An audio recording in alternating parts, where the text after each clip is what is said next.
I want to, yeah, it is kind of funny, but it's also kind of serious. So I want to start actually by thanking Nada and Andres for standing up for philosophy yesterday. I'm a philosopher, and too many people think of philosophy as sort of an intellectual museum piece, something that was important in the past but is no longer significant. And now we have all this wonderful science and technology, much of which we've been hearing about at this meeting, human enhancement and data mining and so on, and that philosophy is just a relic. Well, I'm speaking up for philosophy too. Philosophy is a place of reflection and critique, where we can ask hard questions about our rush forward into what we believe is progress, and often does promise wonderful progress, but also may have a dark, dark side. So what I want to do with you right now is really to have a heart-to-heart talk with you. I know it's only going to go one way. You can't talk back to me. Perhaps afterwards you can. And I want to talk to you about this perplexing question of why we follow authoritarian leaders, why we participate in our own oppression, why time and time again we allow these people, often enthusiastically, to take power. And this is a very timely issue. All over the world now, there are authoritarian regimes rising, not just north of your border, but also south. Bolsonaro's election in Brazil, in Hungary, in Poland, there are right-wing extremist movements in Germany and Italy. All of these things are gaining strength. So I think this is a very timely issue. And I want to start with how Plato answered this question. And his answer was that people are stupid. He compared smooth-talking politicians to pastry chefs, or maybe the way we put it today, people who sell junk food that titillate our taste buds, sweet words without substance. As he put it in the Gorgias, written over 2,000 years ago, pastry baking has put on the mask of medicine and pretends to know the foods that are best for the body, so that if a pastry baker and a doctor had to compete in front of children, or in front of men just as foolish as children, to determine which of the two, the doctor or the pastry baker, had expert knowledge of good food and bad, the doctor would die of starvation. Well, come on. That really isn't a very satisfactory response, because followers of authoritarian leaders don't have to be stupid. That photograph there is a photograph of the 15 men who sat around the table on June 20th, 1941 in a place called Wannsee and decided on the extermination of the Jewish people. 7 of them had PhDs. They were not a stupid bunch. So we have to look a little bit deeper than Plato. And for that I turn to Freud.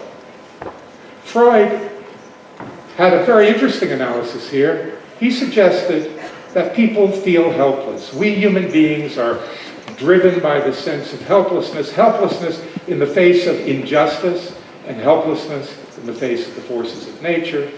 And we seek salvation. And so we turn to those whom we think can deliver us from helplessness.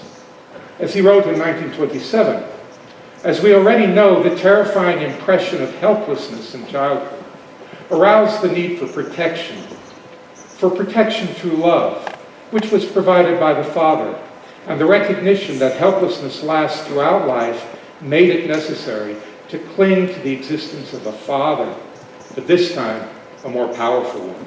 So if we apply this analysis to authoritarian leadership, the leader is the all-powerful father who can protect us, who can take care of us, who can shield us against all of the helplessness, all of the forces that trouble us.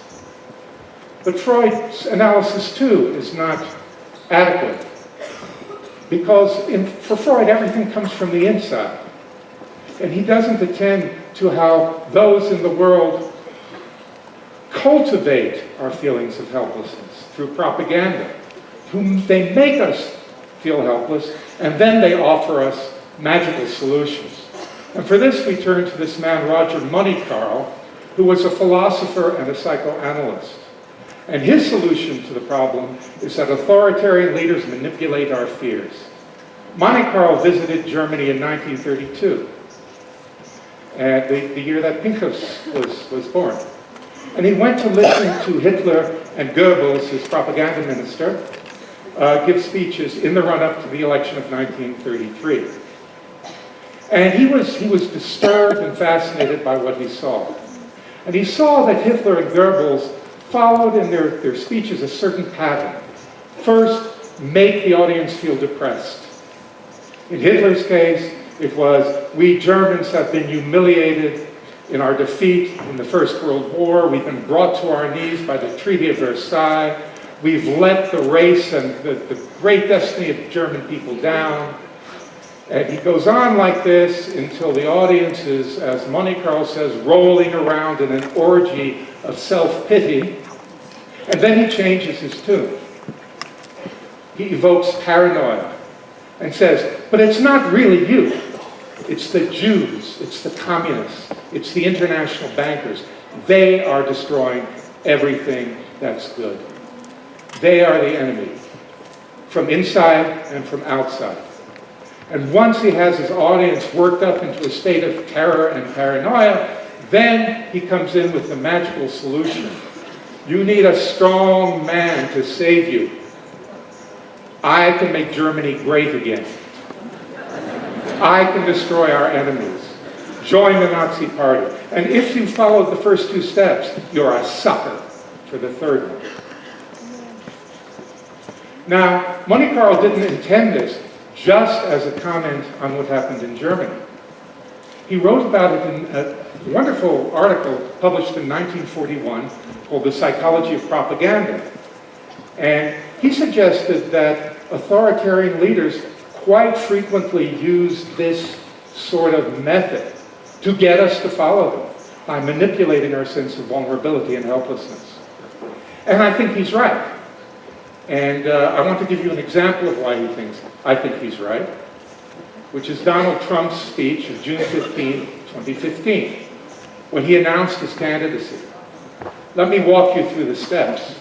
Step one, evoke depression. Trump said, our country's in serious trouble. We don't have victories anymore. We used to have victories, but we don't have them. When was the last time anyone saw us beating, let's say, China in a trade deal? They kill us. They're laughing at us, at our stupidity, and now they're beating us economically. Step one. Step two, paranoia. This one will be close to your hearts. When Mexico sends its people, they're not sending their best.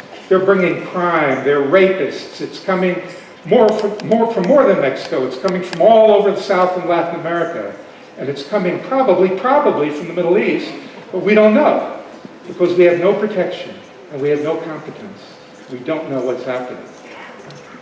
That's a scary thought for many people. And finally, step three, the strong man, the superman, salvation. Now our country needs a truly great leader, and we need a truly great leader now. We need a leader that can bring back our jobs, can bring back our manufacturing, can bring back our military, can take care of our vets. We need somebody that can take the brand of the United States and make it great again. So it's timely. And the message I want to leave you with, and I think this is so important and so urgent, is that we are all vulnerable to this.